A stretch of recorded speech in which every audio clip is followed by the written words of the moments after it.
Before President Donald Trump met with Indian Prime Minister Narendra Modi, it was clear that the meeting would not be one of equals. Despite India's efforts to position itself as a global powerhouse, the U.S. government had already assessed India's true capabilities and found them lacking in hard power.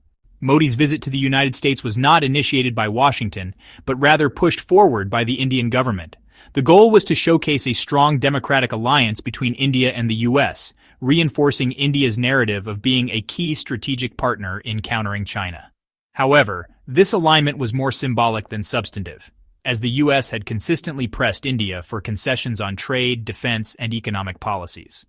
Trump, known for his transactional approach to foreign relations, had repeatedly warned India that failure to meet U.S. demands would result in economic and diplomatic consequences.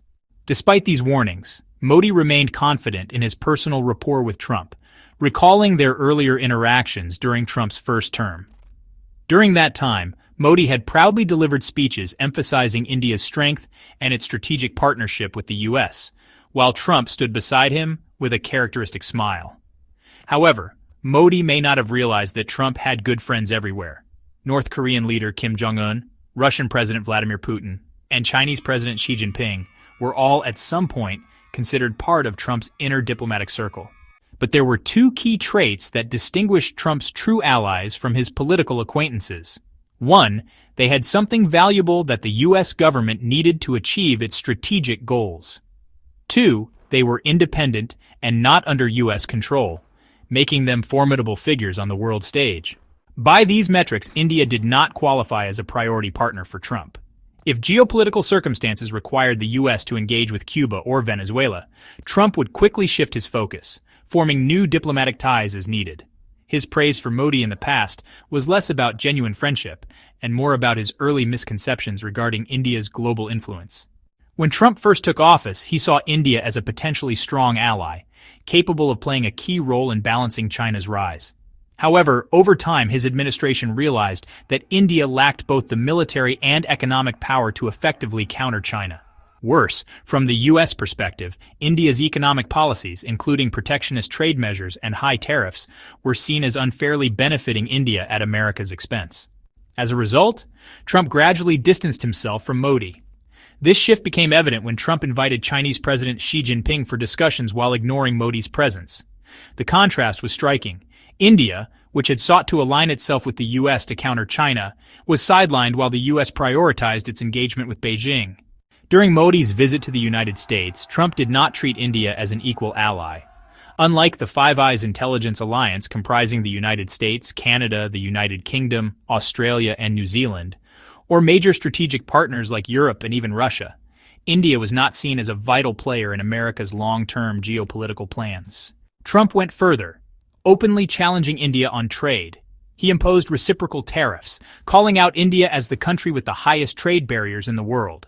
This move was not just an economic blow, but also a diplomatic embarrassment for Modi, as it happened during a visit, meant to strengthen U.S.-India relations.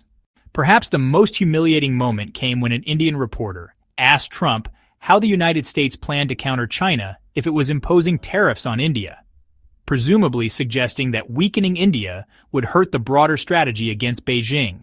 Trump's response was blunt. The United States has the strength to defeat any country, but we do not intend to defeat anyone. The message was clear. America had the power to challenge China alone, and did not rely on India to achieve this goal. For Modi, who had positioned India as a crucial part of the U.S. strategy in Asia, this statement was a stark reality check. India has long sought to be recognized as a major world power, but its struggles in areas such as military modernization, economic competitiveness, and technological innovation have kept it from reaching that status. While Modi's rhetoric often paints India as a rising superpower, actions from global leaders like Trump reveal a different truth. India is still not viewed as an indispensable player in global geopolitics. If India wants to be taken seriously on the world stage, it must move beyond symbolic alliances and prove its strength through real economic, technological, and military advancements.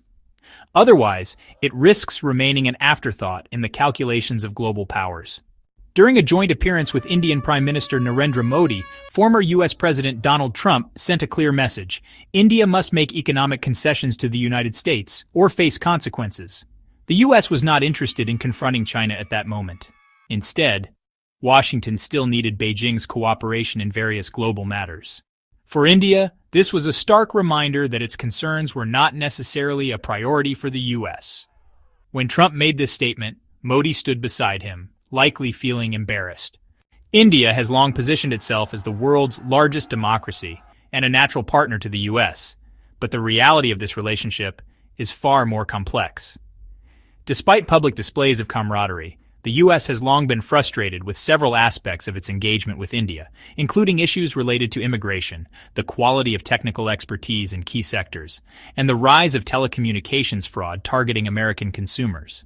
One of the most humiliating moments for India came when an Indian journalist asked Trump a question during a press event.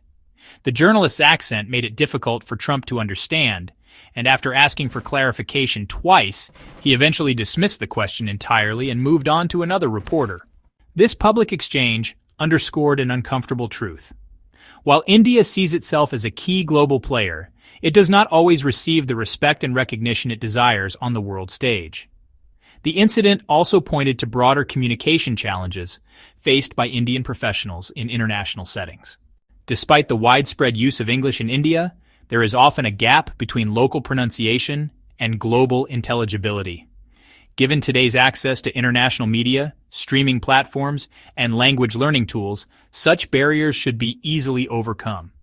For high-profile international engagements, especially at the governmental level, ensuring clear communication through professional interpreters or improved language training is a basic diplomatic expectation.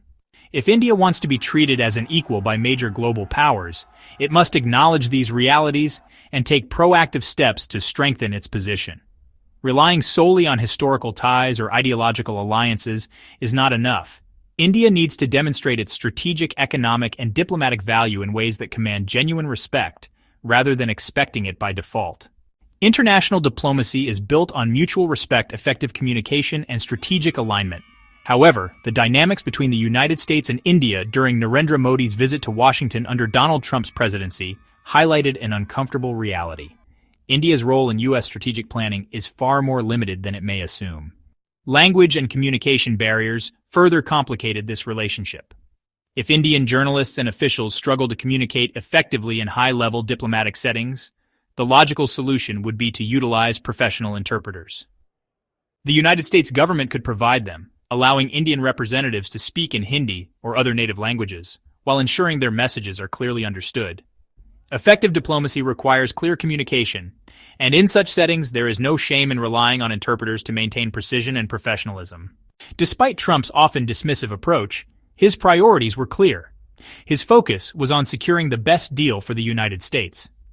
While India sought reassurances about its alliance with the United States, Trump had larger geopolitical calculations at play. His upcoming negotiations with Chinese President Xi Jinping meant that he was unwilling to antagonize China before finalizing any deals. To him, every diplomatic move was a transaction, and maintaining strategic flexibility was more important than catering to India's expectations. In the grand scheme of global power, the United States, China, and Russia command significant influence. If U.S. strength is measured at 100 points, China might stand at 70, Russia at 50, and India significantly lower. From Trump's perspective, prioritizing India over China in a major geopolitical standoff would have been an unnecessary risk. Even if the U.S. eventually sought a more aggressive stance against China, India's role would remain secondary to America's broader strategic calculations. For India to be taken more seriously on the world stage, it must strengthen its economic and military capabilities while ensuring that its diplomatic engagements are backed by real leverage. Simply expecting recognition based on ideological alignment or shared democratic values is not enough. India must prove itself as an indispensable partner in global affairs. As global power dynamics continue to evolve, India's role in U.S. foreign policy remains secondary to America's larger geopolitical priorities. In Donald Trump's view, the true global power players are China and Russia, while even the European Union is seen as a secondary actor. As a businessman turned politician, Trump has consistently prioritized realpolitik over ideological alignment, focusing on transactions rather than shared democratic values.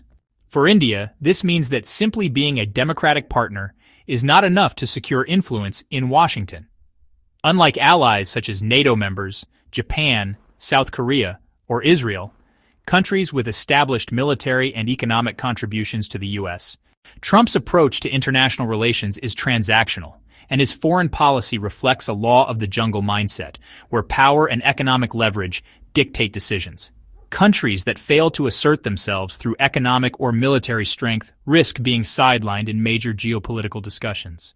For India, this presents a clear challenge. Without significant military or economic leverage, it risks being treated as a secondary player rather than a key strategic partner. To secure its place at the global table, India must invest in its economic and defense capabilities, ensuring that it can negotiate with the U.S. from a position of strength rather than dependence.